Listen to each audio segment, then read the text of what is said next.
Okay, give you a minute. Do you want me to start? It's so weird. Okay. I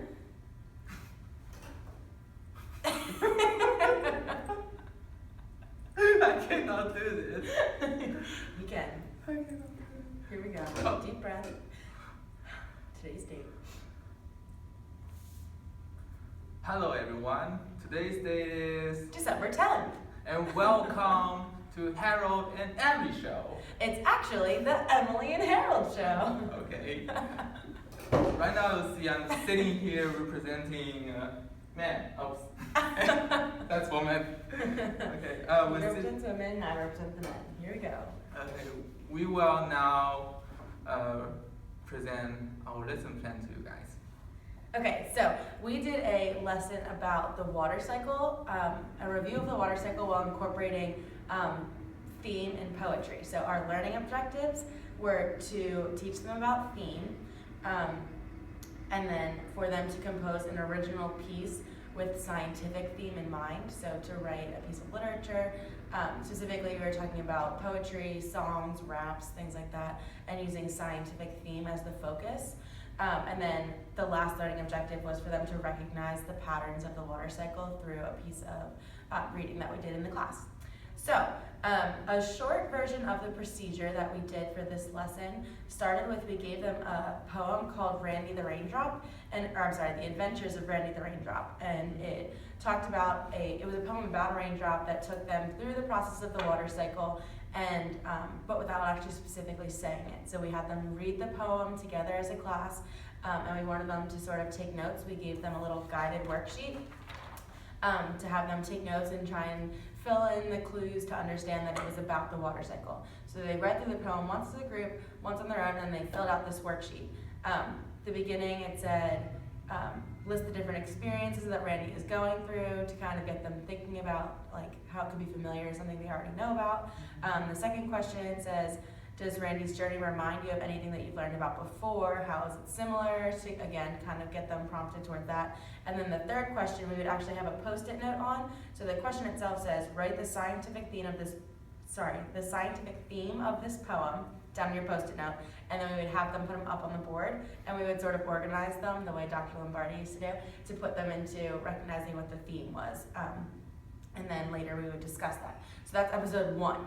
Episode 2, we would move them to the library carpet that they had in their classroom, and Harold actually wrote an original song for them to kind of model what we wanted them to be doing as far as writing an original piece of literature. In Harold's case, he wrote a song, but it was about the water cycle, and it's really awesome, and he might share it with you later. So after that, we also, for the song, we had a vocabulary sheet that had a lot of key terms from the lyrics of the song. So in case any student was behind or struggling with the vocabulary from the water cycle, which they had previously learned about in this class, they had the vocabulary sheet right there to kind of like check in and then go back. So again, they were going to sing the song once with Harold, and then a few more times, maybe just once or twice more as a group to get themselves familiar with the process and review everything about the water cycle. That was episode number 2. Our third episode was for the students to write an original poem, song, or rap, or something along those lines. But they had to choose a scientific theme, for example, the water cycle, anything, a scientific theme, and then they had to choose a poetry style. So we also had a sheet for them that modeled different kinds of poetry, just simple things like diamantes, haikus, free verse, there it is, things like that. We also had some prompting sentences if they were stuck. For example, in a world without the water cycle, ... things like that to get them started to write an original piece with a scientific theme and in their own style. So that is just a brief little synopsis of our procedure for this lesson. Okay, as you see, I'm too nervous to interact with my partner Emily. And now I'm going to talk about the rationales behind our lesson plan. There are 2 sources that we use to support our lessons rationale. One is the Temple Teaching Standard, and the other one is the Tompkins textbook from Aaron's class. So, from Aaron's class, from the textbook of Aaron's class, we get these 3 rationales. The first one is think, pair, share. Think, pair, share is a wonderful activity. It's a wonderful a framework that help us to incorporate both individual student work and group student work into our lesson. And it also enables students to interact with their peers, to share and learn from each other. As Vygotsky said, students learn mostly from interaction with people. And the second one, and the second takeout that from our textbook is to differentiate our teaching. Differentiation instruction, this concept is frequently mentioned in a lot of course, a lot of educational course, and a lot of educational textbook. And we also know, and we all know that this is very important. So to differentiate our instruction, we provide visual aids to our students that includes the lyrics for the song and vocabulary sheets and a lot of other worksheets, as Emily has shared the Think Pair Share worksheet. We also give the students models of poetry just to support them if they don't have any experience to write poems. We also modeling like writing poems as I'm playing a song to them. The third one, we as a teacher, we played the role of facilitators instead of dominators in the class. This point is also from the textbook. We try to use a student-centered classroom instead of a teacher-centered classroom. That's why we incorporate a lot of discussion, think, pair, share, and open-ended question in our classroom, just to let the student guide the classroom instead of we guide it. And we also allow students to present their outcomes in different forms, such as song, rap, and other forms, instead of just writing a piece of narrative or writing a piece of poem. And the other source is Temple Teaching Standard. We mainly incorporate two of them. One is the critical and the creative thinking, and the other one is active learning. So for critical and creative thinking, we really want the student to come up with their original idea for the poems, and for a piece of writing they're going to write. We encourage them to think outside of the box. And for active learning, we're trying to plan this lesson in a very interesting way, so that the students are not bored with the vocabulary and the poem writing. We also play the song to the students, so they feel like learning is fun.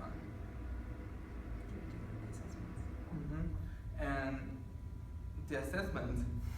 Sorry, I'm too nervous. No, you're good. Okay, so the assessment includes, there are two written assessments in our class. The first one is the Think, Pair, Share worksheet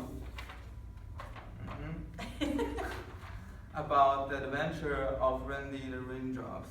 And we have talked about that.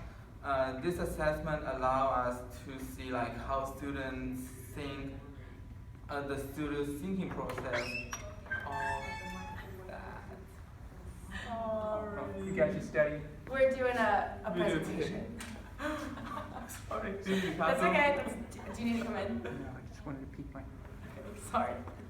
This is it? We can cut it out. We can go now. Okay. Sorry to No problem. Okay, that's an Surprise. extraordinary thing. Surprise.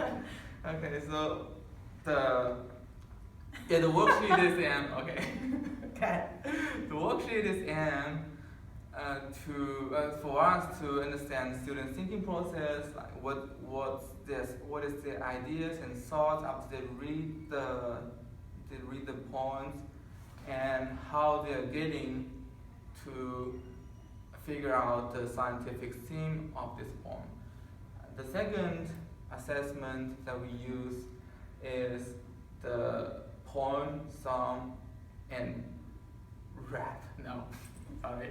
Cut this. Oh, never mind. So, Go ahead. oh my god. No, you're right. You said- Yeah. The second written assessment that students are going to do in the end of, towards the end of the class is they're going to write a piece of writing. This writing can be song, rap, anything, but they have to choose a scientific theme. So what this assessment do at the end is to test their application of the knowledge to how to write a piece of writing that focus on one scientific theme. And we also have a lot of discussion going on during the classroom, and we can also like observe the student during this discussion as a formative assessment. Cool.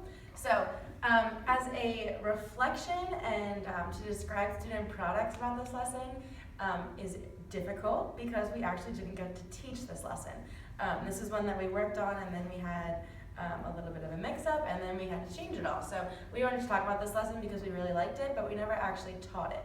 So as far as student products, we can't really discuss them. However, what we do know about these students is that they were all, except for, for the strong majority of the class, they were very strong writers. We had seen samples of their poetry that was very good, just their regular narratives and any like personal writing that they do is always very well done. And our host teacher is a very good critic of their writing and keeps them pushing and keeps moving them forward. And I do think that could be a major credit as to why they're such good writers. So we think this would be a good lesson for them because it's something that they seem to enjoy and they excel at. And so then adding the element of science into their writing classroom could be something that would have been really interesting to see them do, and I'm sure they would have done very, very well with it. They were a very bright group of fourth graders. So with that, the reflection point of this, also because we couldn't really tell you, Harold wrote another song in our ENES practicum. He was teaching a math lesson about exponents and wrote a song that was similar to the one that he wrote for this class. And the student reaction was great. It was fantastic. Harold did pretty much the same procedure that we had been practicing here, and I got to observe that lesson. So where he first sang it, then the students went over the vocabulary, went over the meaning of the lyrics, and then they sang it. In that class, they actually ended up singing about 3 times, and the principal even came in to watch it. So we know that students and faculty members all would hopefully the same way react in this situation. They really enjoyed the song. And that's something that we would have expected to go over really well in terms of modeling what we wanted the students to do on their own at the end of the lesson, and also reinforcing the ideas of the water cycle, which our host teacher really wanted us to be covering in this lesson. With that, and Harold also sort of just touched on this, there's a lot of opportunities throughout this lesson, throughout the worksheet, the think, pair, share discussion, through personal discussion that we're having with the students as we go around. There's a lot of opportunities for us to see where the students are, gauge where they're at, see the exact point where they could be getting confused just because of how the lesson is broken down. It would be very easy for us to gauge where a misconception was happening, fix that, and then continue on throughout. So it's not like we're setting them up to just see their reading at the end and then be like they either got it or they did it. There's a lot of opportunities for us to go through and see where they are excelling and where they needed more help. So we thought that would be a strong point in this lesson as well, if this was something that we were able to teach to the students. Anything else you want to add to that? No. Excellent. That's it. So thanks for tuning in to the Emily and Harold show. Harold and Emily show. Hope you enjoyed. Bye. You're welcome.